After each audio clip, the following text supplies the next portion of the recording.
Stanford University.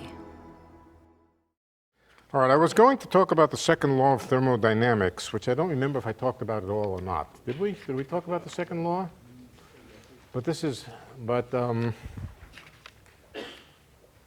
Remind me, did we talk about the second law? No.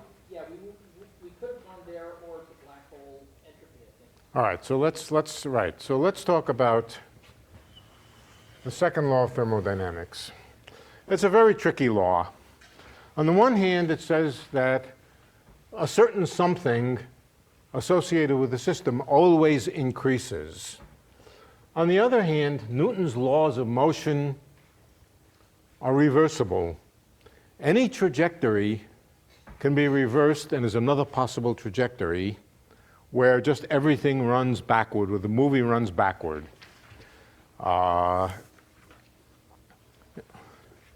What do you have to do? Supposing I pick a solution of Newton's equations. Again, let's take x and p. That's a phase space in now a very simple system with one coordinate and one momentum. What is the trajectory of a system in the phase space? Supposing we start over here at some instant of time and follow the system, and it goes to here. Right? That's a particular trajectory of the system, early times, late times, and it goes this way. There is another trajectory of the system, which is the time reversed trajectory. Is it just the trajectory from here to here? Not quite. Not quite. And the reason is that in order to reverse the trajectory, you have to reverse the velocity. So a trajectory which goes from here to here, in order to find the inverse trajectory, the time reverse of it, you have to start with the object going in the opposite velocity. So that means you have to reflect all velocities, which mean reflect all momenta. There's another trajectory. Let's see if I can draw this, which looks like that, which is just a reflection. And the reflection just means that at every point along the trajectory, it's running with the opposite velocity. You know, if you see a movie and you see a car going with a certain velocity and you run the movie backward, the car is going with the opposite velocity. But other than the fact that the velocity is reversed, Newton's equations are completely reversible. And so, for example, if there's a trajectory of a many-particle system where the particles start off in the corner of the room over here and then move to fill up the entire system and come to thermal equilibrium, and after a time of order a few seconds or something, well, it's probably longer than that, but after a time of a few hours, the molecules distribute themselves in thermal equilibrium. Then if we could get into that system and reverse the motion of every molecule, in other words, change the sign of its velocity and run it, it would, according to Newton's equations, just run backward and all the molecules go back into the corner. Now, nobody ever sees that, and it seems to violate, it does violate, the second law of thermodynamics. So what's going on? How can it be that Newton's equations are time reversible and the second law of thermodynamics is a complete one-way job? It tells you that systems always go in one direction and never in the other direction. This was an extremely confusing point that was sorted out relatively late, in the last 30 years or so. Boltzmann had much of the right ideas,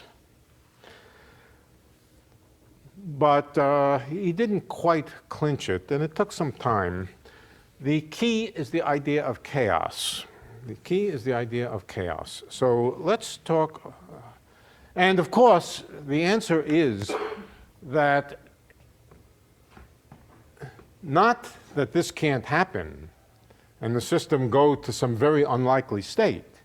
It's just that it's unlikely for the system to go to an unlikely state. So a sudden reversal of entropy of a system going from a maximally disordered state in which all the particles are in random positions filled up this volume here to a highly ordered state where all the molecules are in the same corner of the room, That's not impossible. It's just very unlikely. So we have to understand better. If we want to understand the second law of thermodynamics, we have to understand the way systems move in phase space. Because that is what it's all about, how systems evolve in phase space. Now again, phase space is multidimensional, and I will have to represent it just necessarily because we don't have enough dimensions on the blackboard. We will have to represent it as just two-dimensional, p and x. Well, x and p. Now, there is a rule in phase space about the way systems evolve. If you start with a lump, let's start with a lump in phase space. There's a lump, a nice round lump. It's not particularly round, but a nice round lump in phase space. What does that mean? That means all of the possible starting points in this lump here, and evolve each one of them. The lump evolves into some other shape. Follow each point in the phase space with time. It evolves into another shape. What's the rule about the evolution of the lump in phase space? Equal volume. Equal volume. Now, if you have a lump, now what a lump means is a probability distribution. And let's just take it for simplicity to be the probability distribution which is 0 on the outside of the lump and not 1, but constant on the inside of the lump. All right, so it's a probability distribution which tells you no more or no less than the system is in the lump. And the lump evolves, and after a time, all you know is that the system is someplace in the displaced or evolved lump. What is the entropy of, this is a probability distribution. Okay, this is a probability distribution, and so it has an entropy associated with it. The entropy is logarithm of the number of states that are in the probability distribution. If the probability distribution is flat over some set of states, then the probability is simply logarithm of the number. But wait a minute, we can't quite say that when the states are continuous like this. The number of states in there is quite infinite, continuously infinite. And so in classical physics, again, we divide the phase space into little cells, and the right statement is that the entropy is proportional to the volume, to the logarithm of the volume. Did I say the logarithm of the volume in phase space? That's the classical analog of the logarithm of the number of states, the logarithm of the volume. And the volume is conserved as the system moves. So as time goes on, no matter what the system does, the lump in phase space has exactly the same volume that it started with. The implication is that the entropy, since it's just the logarithm of the volume in phase space, stays the same. But that's not consistent with what we know about the way systems behave. Entropy increases. So we can state the puzzle either through the puzzle of reversibility, that what goes one way can go the other way. That seems to be inconsistent with the law of increase of entropy. But we can state it another way through the principle that the volume in phase space is constant with time. And that says that the volume's constant, the logarithm of the volume is constant, and the entropy simply can't change. Whatever the probability distribution is, the entropy can't change. So what is the meaning of the second law of thermodynamics? And to understand that, we have to first have an idea of what chaos is. Chaos, to illustrate chaos, my favorite example is a billiard table. But let's make it an idealized, frictionless billiard table with no pockets, please. No holes in the billiard. Everybody's played three-cushion billiards, right? You know that there are billiard tables that don't have holes in them. Right, so but we'll put a whole bunch of billiard balls in. We have all the numbered balls, 1 through 15, plus the cue ball. The cue ball's over here. eight ball over here, 7 ball over here, and the cue ball. All right, now they're all perfectly at rest. It's a completely frictionless billiard table. The cushions are perfectly reflecting. They're not made of rubber. They're made of the perfectly reflecting cushions. And so it's an idealized, dissipationless, this is the game of dissipationless billiards. Right? And we shoot the cue ball at a very definite angle, at a very definite velocity, extremely precise. The laws of mechanics tell us that the system will follow in a deterministic way a trajectory which is infinitely predictable if we know the initial condition with perfect exactitude. All right? But what happens if we make a tiny mistake in the direction that we shoot the billiard ball in? Well, a tiny mistake here, instead of sending this billiard ball off this way, we'll send it off at a slightly different angle. It'll reflect. This one reflects over here. And as you can kind of see, now this one might hit this ball, where this one not hit that ball. And boy, then really the evolution after that point is entirely different. Okay? Errors, small errors or small deviations in the initial conditions build up exponentially for most systems. Now there are special systems where this doesn't happen.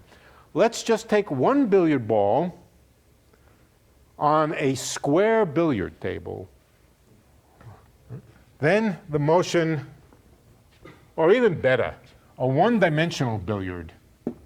One-dimensional billiard, and we shoot the ball this way with a certain velocity. It just goes back and forth, and there's nothing to build up exponentially. All right? This is quite stable. But most systems, almost all systems, are chaotic. Chaotic means exceedingly sensitive to the initial conditions in such a way that two initial conditions, which are close together in phase space, will start exponentially deviating from each other.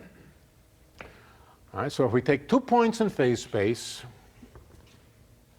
and we follow them, they're very close. We follow them, they exponentially depart from each other. So the distance between these 2 points, let's say the initial separation was just epsilon. The initial separation is epsilon. Then after a time, the separation will be epsilon times e to a number, I'll call it delta, times t. That delta depends on the system. It may even depend on where you are in the phase space, but in general, it's a number that exponentially increases the separation between phase points. If epsilon is exactly 0 to begin with, the separation after time delta t is also 0. But if epsilon is a small, very small number, but non-zero, then in not too long a time, depending on this delta here, the separation will become large. Once it becomes large, they go off on their own way, and the trajectories don't resemble each other. This number here is called an exponent, or it's called a Lyapunov exponent. Lyapunov. Oh boy. UN, I think. Yup. The Lyapunov exponent. And it just represents the degree of instability. It's generally positive, and away you go. Okay, now how can this be consistent with the statement that the phase space volume stays fixed? If all points sort of deviate from each other exponentially, how is it that the phase space volume doesn't grow? Okay, how come it doesn't grow? What happens is a little bit different. It's not that it grows. It separates into a kind of fractal. So let me try to draw, roughly speaking, what happens in a chaotic system. You start with a phase space blob, which is nice and regular, and you evolve. Well, it starts to get a more complicated shape, and it starts to grow tentacles or filaments. It forms a filamentary structure where the filaments get kind of narrow, but the total volume doesn't change. You go a little further, and the filaments start to break up into very narrow, lots of them. Oh God, I hesitate to try to draw it.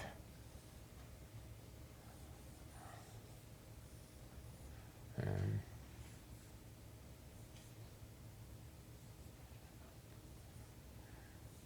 it becomes a kind of very complicated fractal with exactly the same volume as it started with, but with a shape which sort of spreads out its tentacles.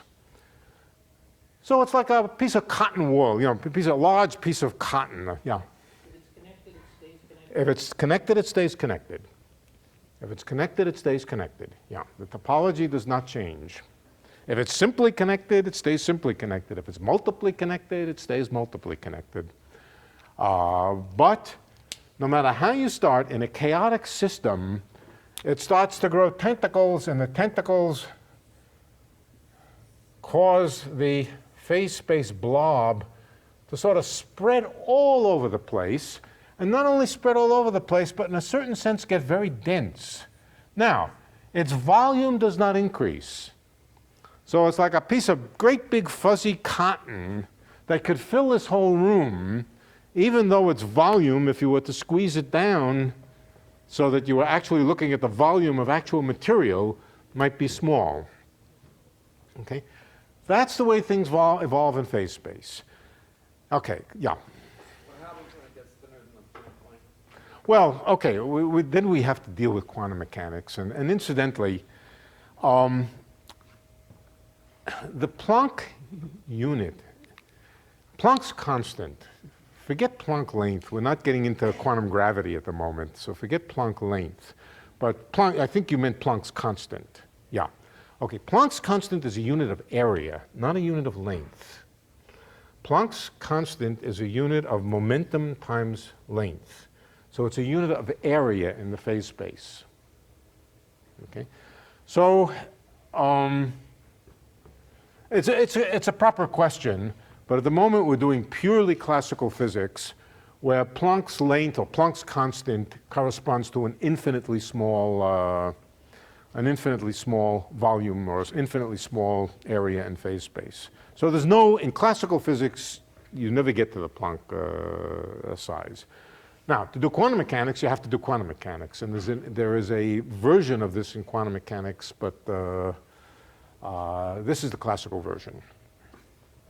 Okay, so the phase space volume gets very complicated, but without changing its volume in phase space. On the other hand, we should take into account, and we should always take into account, that in general, our ability to distinguish points in phase space is limited. Right?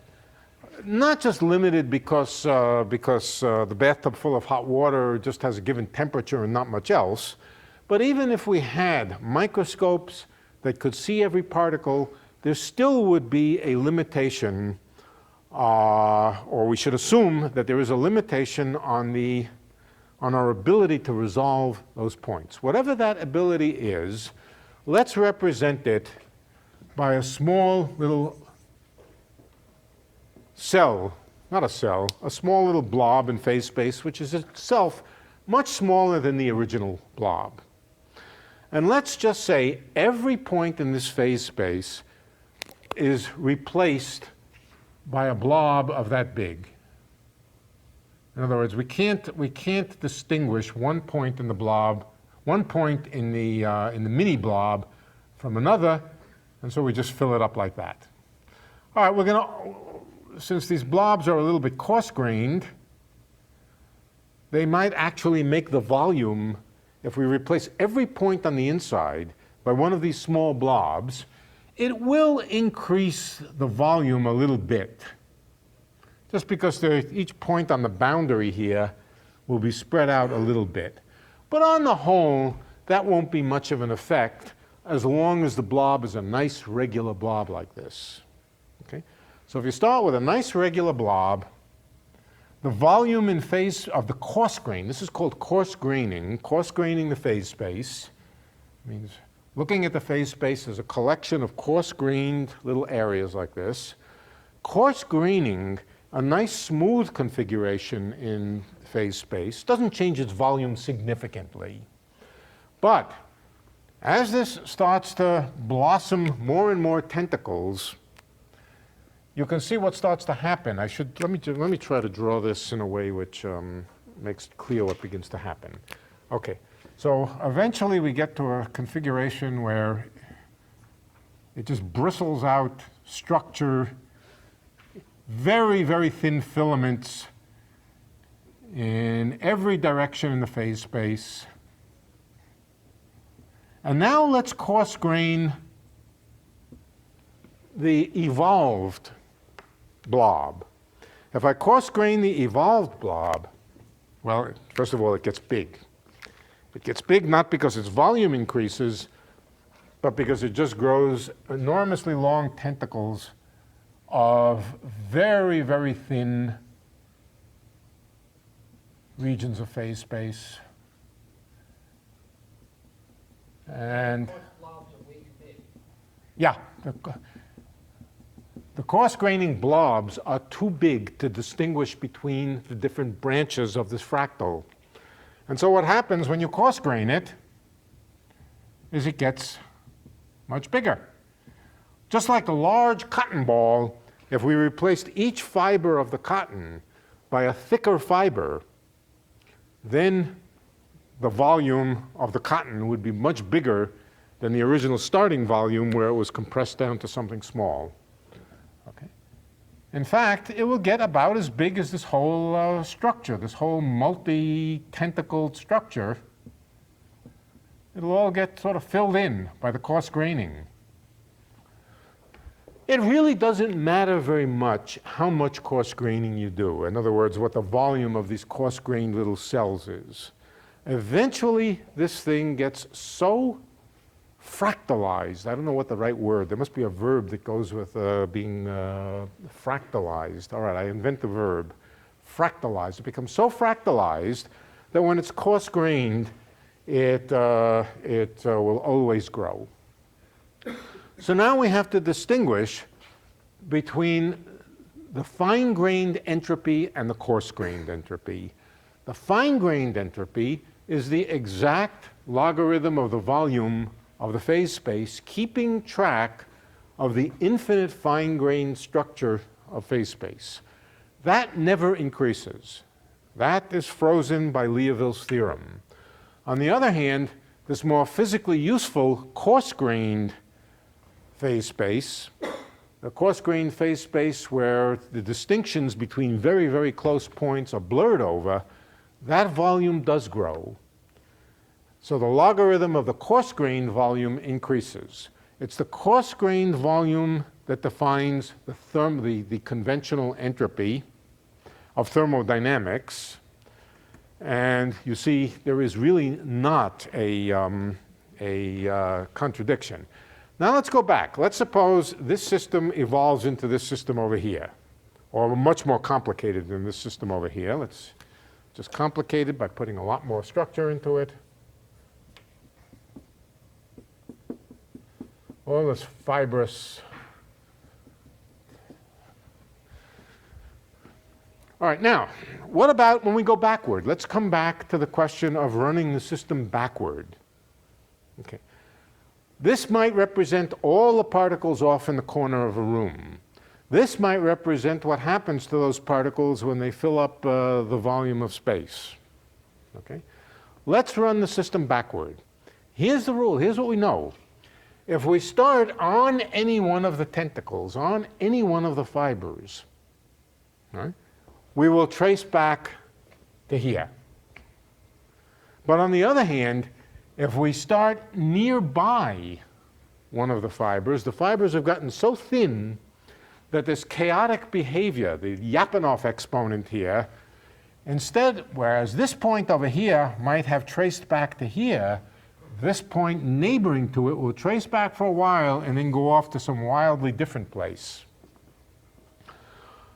The lesson is that yes, if you did literally reverse every particle exactly After the particles had left the corner of the room, they would go back to the corner. But make the tiniest mistake in one particle, after a couple of collisions, the system will have essentially lost memory of the fact that it was just a time reverse of this very unlikely state that you started with. And what will it do? It'll just continue to fill up the room with particles. Okay? So yes, it is possible to reverse the law of entropy, but the likelihood is extremely small. This whole blob of phase space here, this whole coarse-grained blob of phase space is very big. Most of the points look a lot like each other, and it's only a terribly tiny fraction of it that traces back to this extremely unlikely state. Most of it leads to configurations which are even bigger and spread out even larger. That's the second law. That's the nature of the second law. That, yeah. The 2 points you're talking about that are close to each other, they're both within one of the filaments? No. One of them's outside the filament and the other's inside the filament. Right. If they were both inside the filament, they would both lead back. They might lead back to different points here. All right. So if they were both in the filament or in rather distant pieces of the filament, they would lead back to the same blob here. But if one of them, and remember, these filaments are very fine now, extremely fine, and so even if one point is just a tiny, minute distance outside the filament, with time, the exponential growth in the error will lead you to some wildly different point in the phase space. Most of those points that this this coarse-grained filament will lead to will be of yet larger entropy. In other words, if you follow them either backward or forward, it doesn't matter. Let's follow backward. If you follow backward, this point will go to here. This point will go to here. But this point over here will go out to here. So if you follow all the points in this filamentary structure backward, you will not get most of these points back into this tiny little volume here of phase space. They will go off and make yet an even more complicated filamentary structure. The second law goes, yeah. Sorry, would you say that if you actually did the full integral of that whole filament spider web, that you would always get the original volume, but that really you can't? I'm not sure what integral you want to do, but... Integral over the whole phase space. The implication of integrating over phase space is that you can go to every... Integrating, you can go to every point of phase space and retrace it back exactly. Whereas if you're summing, then you're sort of coarse-graining. Yeah, when you sum, you're effectively coarse-graining the phase space. So the amount of coarse grading is related to the sizes of your delta X? It is, but it hardly matters. The answer is it hardly matters how much coarse graining you do. This filamentary structure grows so quickly and gets so dense that it doesn't matter very much what the size of the coarse graining is. It'll define a blob whose size is pretty much independent of the size of the coarse graining.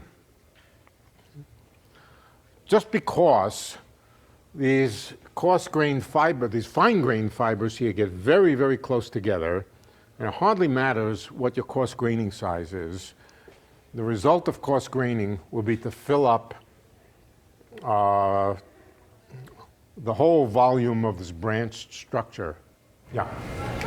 In that picture of the guy jumping off the diving board into the pool. Yes. Okay. If he ends up going back onto the diving board, being pushed out by the molecules of the water in the pool, Yeah. does that violate any basic law of physics? No, it violates no basic law of physics other than it's extremely unlikely because just one little molecular accident of the wrong kind will completely undo. So one little molecular accident means a slight shift in the initial conditions will simply lead him plop back into the water. What I like about the billiard ball one, and I think somebody calculated that Jupiter could have the gravitational effect of Jupiter could change the path of phase space at some point. I mean, that's how. Wait, say it again? that the gravity of the people standing around the pool table Oh, can change to change the orbits of the trajectory of of the billiard balls after a while. Oh, sure. Yeah, just a butterfly waving its wings 1,000 miles away can. Can do it. But what other question? What about I've heard that the second law of thermodynamics is the fact that it obtains in this universe is a function of the initial conditions. Yes. Yeah, no. Yeah, it does. If you follow this blob forward, it'll increase its volume. Follow it backward in detail from each point within the fibrous structure, and the volume will decrease. But coarse grain it, now you're going backward. You're going backward in time, but following the system backward in time, it'll still increase the volume of phase space when you go backward. So the second law of thermodynamics would work in both directions. Start with an initial configuration, run it forward, run it backward. The most likely thing to happen is that entropy will increase. So then what is the meaning of the fact that entropy increases in one direction and not the other? The meaning of it is that the world started with a very low entropy for reasons that have to do with cosmology and that we don't completely know. For some reason, the world started in a state of very low entropy. Why? Nobody knows, because nobody knows that much about the initial state of the universe and why it was started. But what we do know is that the entropy was very low. That means we started out in a very tiny blob of the phase space. If we ran it backward, that blob would expand. If we run it forward, that blob would expand. But the fact is, cosmologically, we know that the universe started in a very ordered, small volume of phase space. So the second law of thermodynamics also entails something about initial conditions, that the universe didn't start in a random configuration. It started in the analog of all the molecules off in the corner of the room. And then they spread out. That's not exactly that. That, of course, is just an analogy. So, yes, the meaning of the second law of thermodynamics is, among other things, that the initial conditions were a configuration of very low entropy, analogous to all the molecules in the room being in the corner. Yeah. Yeah, if this is all predicated on the idea of this heat bath, Well, actually not. Actually not. No, not really. No, this is not predicated. This is just predicated on the idea of chaos. This does not mean the system comes to thermal equilibrium. That's not the implication of this. It just means that you spread out and lose memory of where you started. It doesn't say that the system's energy levels are populated with certain probabilities. Okay? That's a separate story. Right.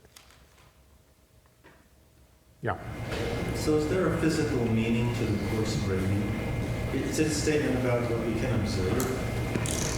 What we can distinguish? Yeah, I think it really does correspond to a.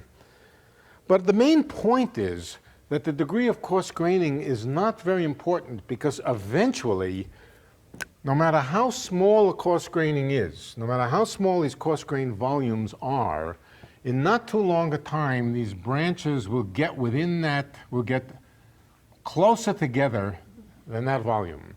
The smaller we make it, the longer the time it will take for the branches to get that close together. But it's not, it doesn't depend very much on the nature of the coarse graining. And so pretty much independently of the detailed numbers of the coarse graining, just wait not too long, and the coarse graining will fill up the whole volume. And of course, there is a degree of fine graining or coarse graining, which is so precise that it will not get filled in. But then just wait a little longer and it will get filled in. Even beyond the Planck scale? Look, this is classical physics. If we want to do quantum mechanics, we have to do quantum mechanics. So we have to get into what quantum chaos means, and we have to get into what that's already a separate subject. So this is classical physics. No. So there's a relationship between the size of the course grading and the amount of time it takes for the system to become totally... That's for the amount of time for, yeah.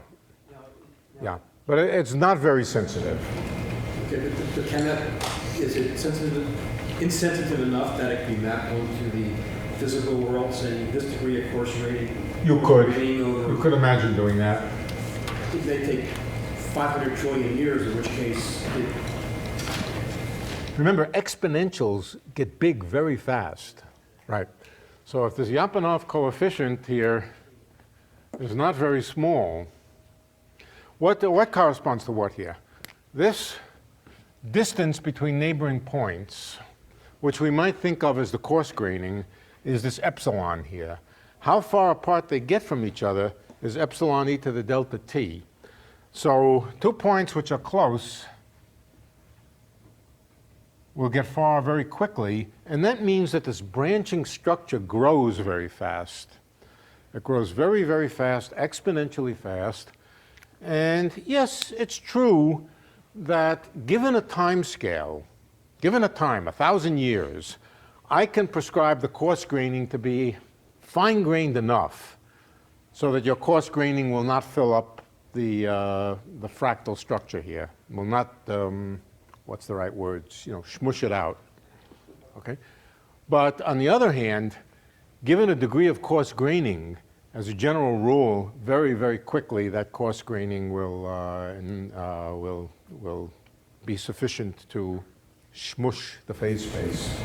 Is the coarse grading density constant after a while, or is there a possibility? Yeah, that's right. It becomes constant after a while. Right. Okay, up to a point. Energy is conserved.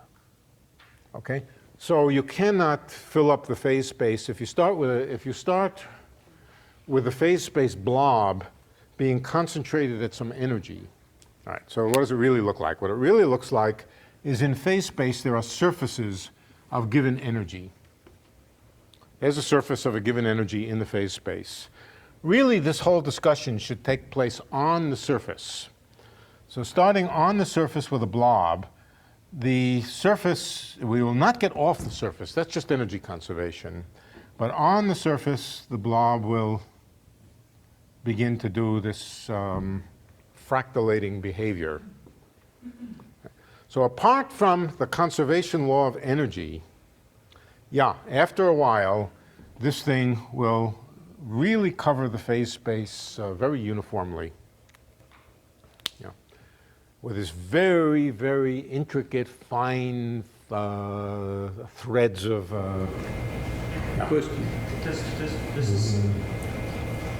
Is there something about information that you can say about this? So as time goes by, do you lose information sort of? Well, you lose information not because some fundamental law is not predictive, but because of the fine graining. Yeah, I mean, so information now, when you speak about information, you have to decide whether you're talking about fine-grained information or coarse-grained information.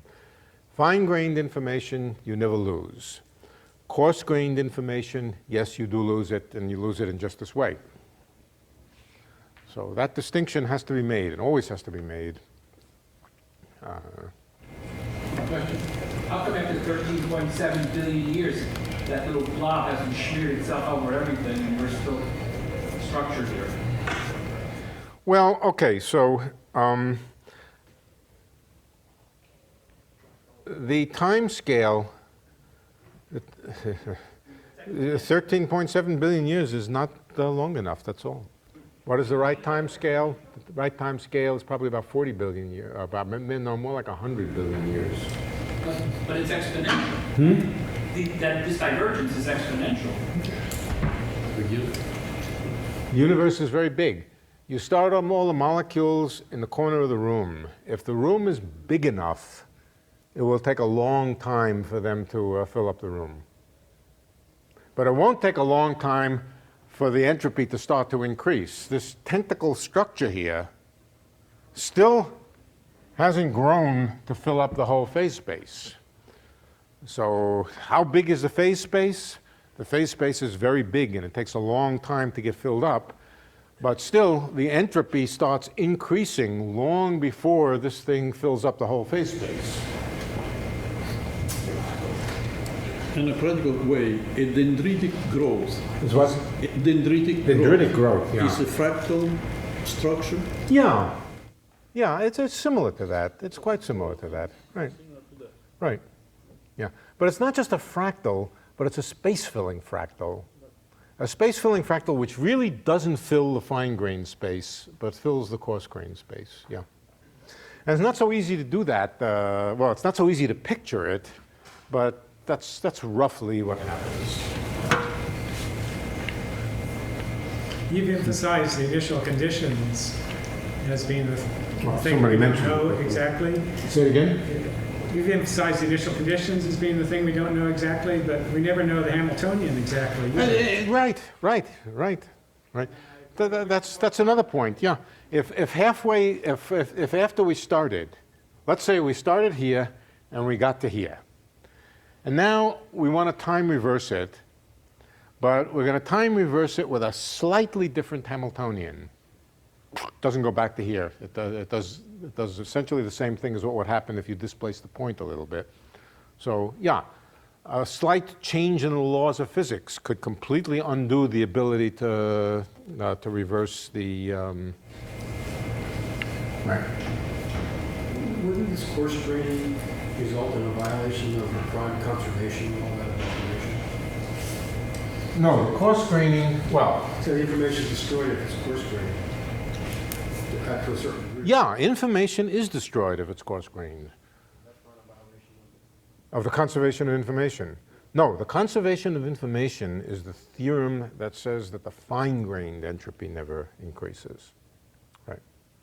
So that's the big distinction: fine-grained versus coarse-grained. The very, very precise equations of mechanics say that the volume of phase space doesn't increase. And it's, and it doesn't increase or decrease. Incidentally, you can imagine laws of physics in which the volume of phase space shrinks. Not too hard to imagine laws of physics where a blob in phase space would be allowed to shrink. It's not allowable in standard classical mechanics. But we could imagine differential equations which sort of push things together. That would correspond to the Lyapunov coefficient being negative and things sort of coming together. That would violate the second law of thermodynamics. In a world like that, the second law of thermodynamics would not be true. It's not a law which is true for all possible differential equations. It's a law which is true for those differential equations which result from standard mechanics. You can't imagine systems with negative Lyapunov coefficients. I'm trying to understand the size of this little coarse-grained parameter in terms of entropy, like ds equals the change in energy divided by temperature. That's pretty much a fixed formula. You said a moment ago that it's not very sensitive to the size of that. You have two objects and different temperatures, you put them together and they reach the same temperature, so the entropy goes up. How does the size of that little fine grain come into play there? Is that too complex? It does a little bit in the formula for entropy. Actually, it's an additive constant. It's an additive constant. You know what it's connected to? It's connected to the same issue of replacing integrals by sums. And replacing the integral by the sum, at worst, adds a constant to the entropy. So when we talked last week about the entropy of a black hole, we're talking about a coarse-grained entropy? Mm-hmm. Yeah, absolutely. absolutely. Yeah, and in fact, in all of statistical mechanics and in thermodynamics, the entropy that's being talked about is coarse-grained. In information theory, one sometimes speaks about the fine-grained entropy, but in statistical mechanics and thermodynamics, entropy means coarse-grained entropy. Right? So it means the coarse-grained or logarithm of the coarse-grained volume in phase space. Okay, this is a deep and profound point that puzzled people for many years, and I think it's more or less resolved. This behavior, this chaotic behavior, I'm not exactly sure what the difference is between something called mixing and something called and what's called chaos. Mixing, I think, is the idea that this branched tentacle structure covers the whole phase space pretty uniformly. Chaos is a little bit weaker, I think. I think it just says that the trajectories separate. This, I think, is called mixing. But they're closely related, and I'm not sure if there is a difference between them or not. I've never been clear about that. What the difference between mixing and chaos is, if any. Going briefly into temporal quantum mechanics, wouldn't the parameters of quantum mechanics give a definition of the degree of coarse graininess? Yeah, Planck's constant. Yeah, sure. Planck's constant. You can't make it smaller than Planck's constant, absolutely. But the reason that I say that, yeah, you see, if you replace the sum by the integral, well, that's this h bar to a power here, h bar to the n. That's the little cell in phase space, the little cell in phase space. What happens if you multiply the integral by the partition function by a small cell size? Well, all it does is add a constant to the logarithm of the partition function. I just multiply the partition function by this coarse graining here, which just replaces d3px by, you know, it's this business of the difference between the sum times the volume element and the integral itself. That's just a numerical constant in the entropy and doesn't affect anything very significant in the thermodynamics. But wouldn't you need to factor for the uncertainty principle in the... You need, the only thing you really, well, okay, in quantum mechanics, when you're thinking about real quantum mechanics, yeah, this thing does matter. But in discussing the classical limit of quantum mechanics, in the classical limit, this just factors out as an all-over multiplicative factor in the partition function, approximately. To the extent that you can replace sums by integrals, this just factors out as a multiplicative constant. And when you take the logarithm, it's just an additive constant in the free energy and in the entropy. Okay, so it's not a significant thing. No other questions about the second law? Okay, that's.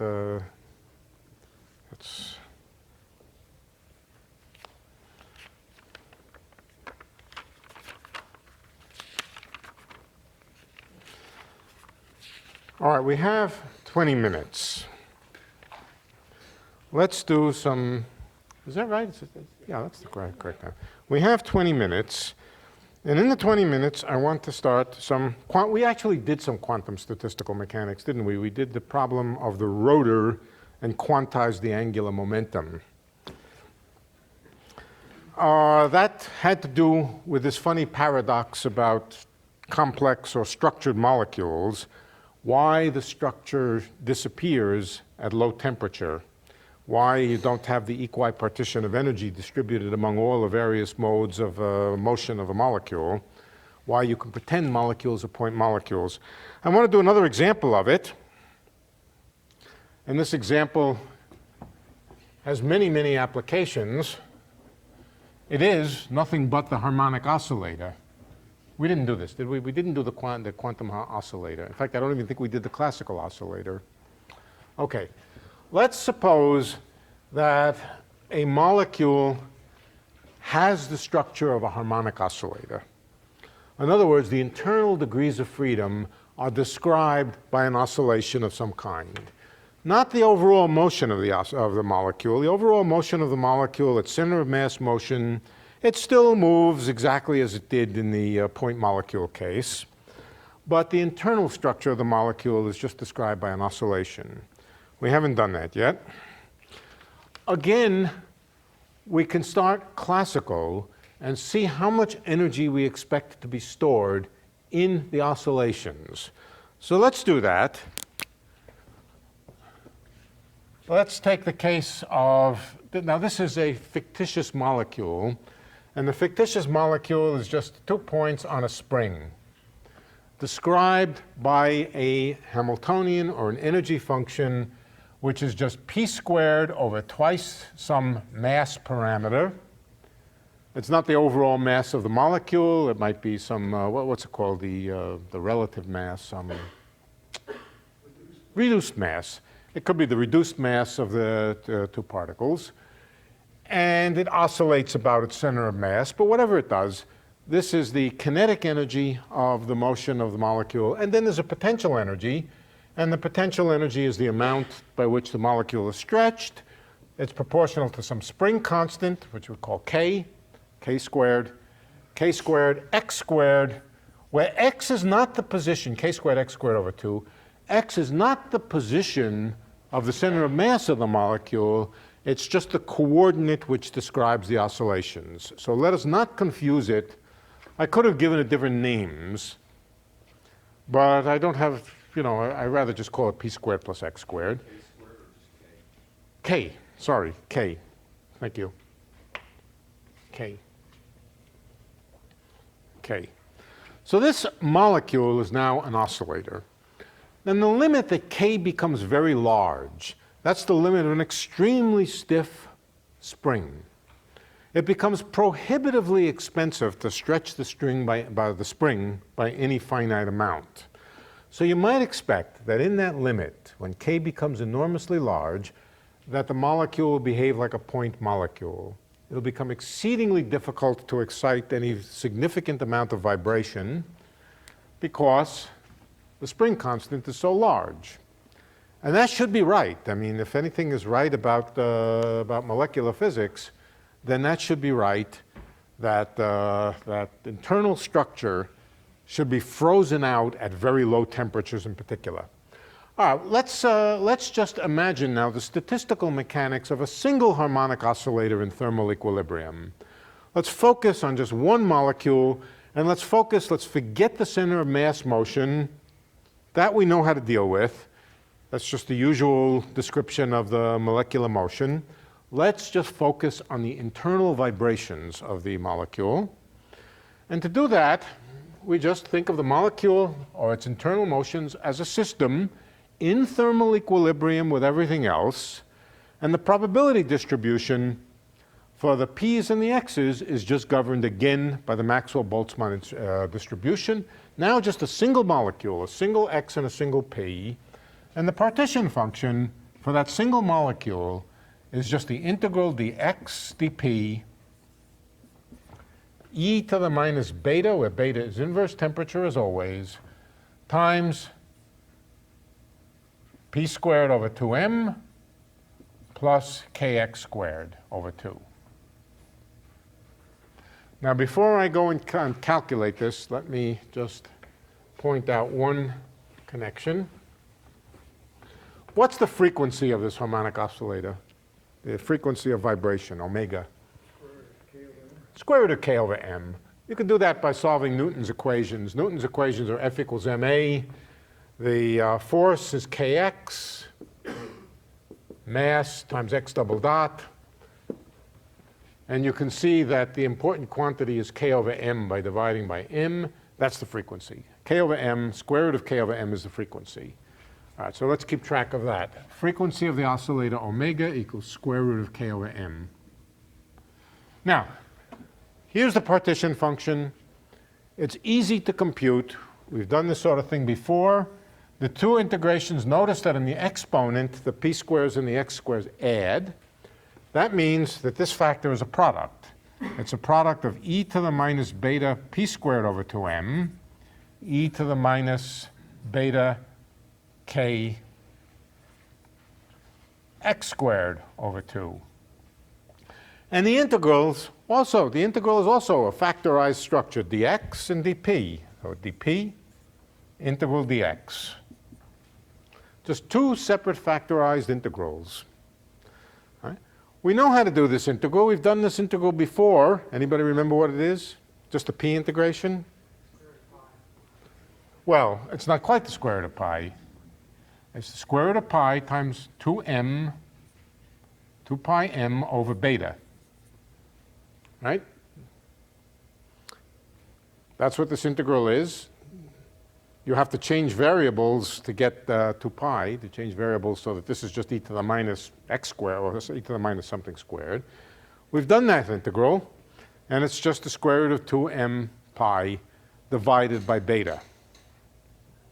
The important thing here is the beta dependence, but let's track the whole thing. Now what about this integral? This integral is exactly the same kind of integral, except instead of integrating over p, we're integrating over x. Well, x is just an integration variable, that doesn't matter. And the only difference is that whereas you had a mass in the denominator here, you have a spring constant in the numerator here. So I can immediately read off that the answer is 2 pi, and instead of m in the numerator, we'll have k in the denominator. And that's it. That's the partition function for one harmonic oscillator. And that altogether is equal to 2 pi over beta times square root of m over k. But that's just 1 over omega. That's the partition function, really easy. Classical partition function. What's its logarithm? Log of z is equal to log of 2 pi over omega. Those are constants. Omega is a fixed constant plus or minus log beta. What is the energy? Oh, incidentally, minus log of z, which is the thing that we differentiate. What is the average energy of the oscillator? It's the derivative of minus log z with respect to beta. That's just 1 over beta. So the energy of this oscillator is just 1 over beta, which is just the temperature. Not a half the temperature, not 3/2 the temperature, but just the temperature. The reason it's 1 times the temperature and not a half times the temperature is because there are two integrals here. You get 2 factors of the square root of beta in the denominator, and that gives you temperature for the energy. Notice that it doesn't depend on the spring constant. The partition function depends on the spring constant through omega here. Incidentally, very, very large spring constant means very large omega, very large frequency, very rapid vibration. On the other hand, no matter how large omega gets, the energy stored in that oscillator is always just T. So again, we have the same paradox again, that no matter how stiff we make the molecular bonds, this harmonic oscillator molecule always stores this much energy in the internal vibrations, and there does not seem to be a limit in which it goes over to the point molecule. The point molecule would be the situation where the internal energy was just 0. You might have expected that when the spring becomes so stiff that the molecule would behave as a point molecule, and then there would be no internal energy. There would still be the energy of translation, but no energy of vibration. So again, the same paradox as with respect to the rotational motion of an oscillator. The solution, and it is a paradox. I mean, molecules at low temperature do behave like point molecules. Okay, low enough temperatures, they do behave. And this doesn't say only at high temperatures, it's at every temperature there's this much energy. But in fact, it's not true. The solution is again quantum mechanics. And so in order to understand it, we have to think about the quantum mechanics of the harmonic oscillator. Now, the quantum mechanics of the harmonic oscillator may or may not be known to you in detail, but I think almost everybody, at least in this class, knows the result. And the result is that the energy levels, and this is all we need, that the energy levels are discrete, and the nth energy level is n now is an integer, times h bar times omega. Did I leave anything out? The zero energy. But it doesn't make any difference because adding a constant to the energy doesn't affect anything in statistical mechanics. You can check that yourself. Adding a constant would affect no observable quantity. Of course, it would affect the energy per, it would affect the energy, but that's only because you added a constant to the energy. So it will shift all energies by that same constant. All right, so that's good enough. That's good enough for our purposes. And now we can calculate the partition function of the quantum oscillator. I think we can do it in 10 minutes. Z is now not an integral, but it's a sum. And it's a sum over n, all the energy levels, of e to the minus beta times the energy, h bar omega times n. All right, so for example, what is this? This is 1, that's n equals 0. The first excited level plus e to the minus beta h bar omega. The next level plus e to the minus twice beta h bar omega, but I'm going to write that as e to the minus beta h bar omega squared. And then plus the same thing cubed, and so forth. That's what this n does here. And so the partition function is just this infinite sum. The infinite sum this time, unlike the rotor case, where what was up here involved n squared, that was not so much fun, didn't know how to sum it up.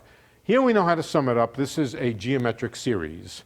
1 plus a constant plus the constant squared plus the constant cubed, and it all adds up to, let's put it over here, 1 divided by 1 minus e to the minus beta h bar omega.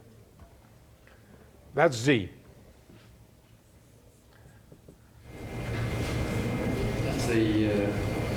That's the oscillator part. It's still the fringe. This is just the oscillator. Just the oscillator. There's the other 2 pi h of There you go. the 2 pi m over beta is the other part. 2 pi m. No, this is the full harmonic oscillator. This is the harmonic oscillator, classical harmonic oscillator. This is the quantum harmonic oscillator. But doesn't it have, didn't one of those things come from the p squared over 2m? No. The p squared over 2m plus the kx squared over 2 is what's quantized. Oh, okay. Right. It's the sum of these two which are quantized.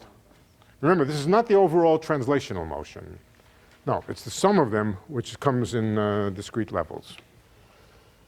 Okay? It is the full energy of the oscillator.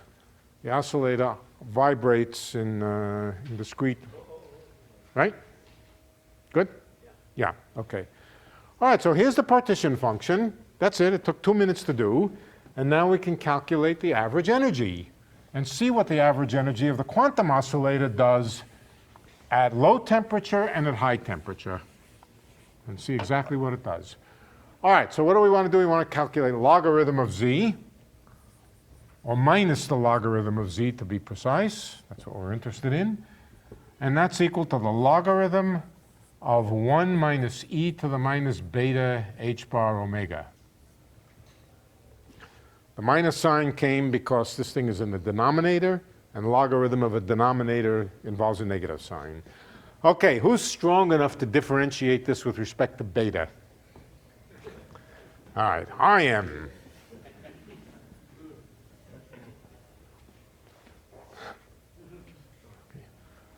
Superhero will now differentiate. Okay, first of all, logarithm gives you 1 over the argument. 1 over the thing in the logarithm. 1 minus e to the minus beta h bar omega. Now we have to differentiate the thing inside here. All right?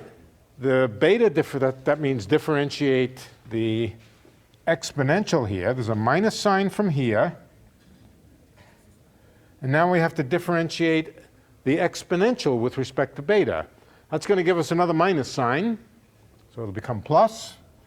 And then just h bar omega e to the minus beta h bar omega. We differentiate it with respect to beta, which gives us the exponential back, but then h bar omega from differentiating, you see what it is. Right? That's the formula. This is the energy of the harmonic oscillator in thermal equilibrium at temperature 1 over beta. It is not exactly, it's not in general equal to the temperature being 1 over beta, not at all that. But let's look at it at different limits. Let's first look at it in the limit of high temperature.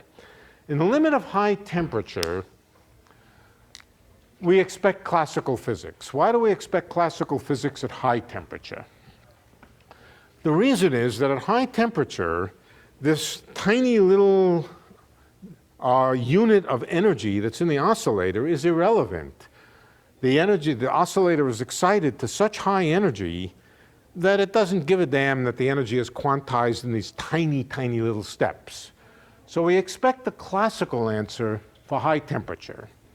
Okay, let's look at it for high temperature. High temperature means small beta.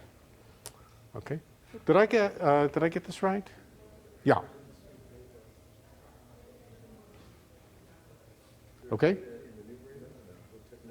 No beta in the numerator. No beta. Incidentally, I can write this a little neater. Multiply the top and the bottom by e to the plus beta h omega. That'll turn into something a little bit simpler. H bar omega. If I multiply by e to the plus beta, this one will go away, and I'll get e to the beta h bar omega minus 1. That's a little neater. Yeah, minus. No, plus. Plus. Okay. Let's look at it at very high temperature. High temperature means small beta. Small beta, we expand the exponential. We have a small number here. And what's the expansion of e to the beta h bar omega? E to the beta h bar omega is equal to 1 plus beta h bar omega plus higher order stuff. Plus higher order. All right, the only reason I have to keep the first correction here is because the 1 cancels. Okay, so the 1 cancels, and after the 1 is canceled, this is just h bar omega divided by beta h bar omega. The h bar omegas cancel, and 1 over beta is temperature. So at high temperatures, when beta is small, we just reproduce the classical behavior. So when the temperature is high enough to be able to excite the discrete vibrations of the harmonic oscillator, we reproduce this situation where the oscillator has temperature T. But what about low temperatures? At low temperatures, beta is very large. E to the beta h omega is very large in general. The 1 can be ignored in that limit. This is now low temperatures. And you can see that the energy in the oscillator is exponentially small. Beta is very large at low temperature. This exponential here is very large. And the energy in the oscillator is very, very small, exponentially small. All right, so the oscillator at low temperatures is frozen out. It's frozen out by quantum mechanics. The h bar omega in the numerator is insignificant by comparison with the exponential in the denominator. Exponentially small energy. And so the internal vibrations, as I said, are frozen out. Is there anything else worth saying about this at the moment? Well, that is the important thing. Oh, yeah, one other point. Where is the crossover At high temperatures, it's T. At low temperatures, it's this exponentially small thing. Where does it go? So let's see, what does it look like? At small temperatures, as a function of temperature, let's say, this is extremely small, and it goes to 0 very, very quickly at small temperatures. Okay? And then, at some point, it takes off and it goes linearly, like this, with temperature. Somewhere in here, there's a transition. It's not a sharp transition. It's a sort of spread out from exponential behavior to linear. But where does it occur? It occurs when the exponential behavior, when this exponent gets to be about of order 1. Somewhere in the vicinity, when the exponential gets to be of order 1, that's where the transition happens. And that means when beta h bar omega, well, order 1 or order 2 or order 3 or some number, not order 1 because order 1 happens when beta is equal to 0, but at some numerical value of this exponential, it turns over and goes from one thing to another. That means it happens when beta h bar omega is about equal to 1. But what is beta? Beta is 1 over temperature. So what happens when the temperature is about equal to h bar omega? In other words, when the temperature is high enough that the classical approximation would allow the system to have 1 quantum's worth of energy. Below that temperature, the oscillator is frozen. Above that temperature, it doesn't realize that it's not a classical harmonic oscillator, and somewhere in between the transition happens. So that's what tells you at what temperature the transition between quantum mechanics and classical mechanics happen. The lower the frequency of the oscillator, the lower the temperature at which the transition takes place. So if you have a very floppy oscillator with a very, very small frequency, then at low temperatures, it starts to get excited. The transition happens at the... On the other hand, if you have an extremely stiff oscillator, it takes a high temperature before it starts to behave classically. All right, that's the basic theory of the harmonic oscillator, and it governs just about every system in nature that we can solve. But in particular, it governs black body radiation. So next time we'll talk a little bit about black body radiation and get more confusion about integrals again, I'm sure, because and we'll discuss black body radiation. Good. For more, please visit us at stanford.edu.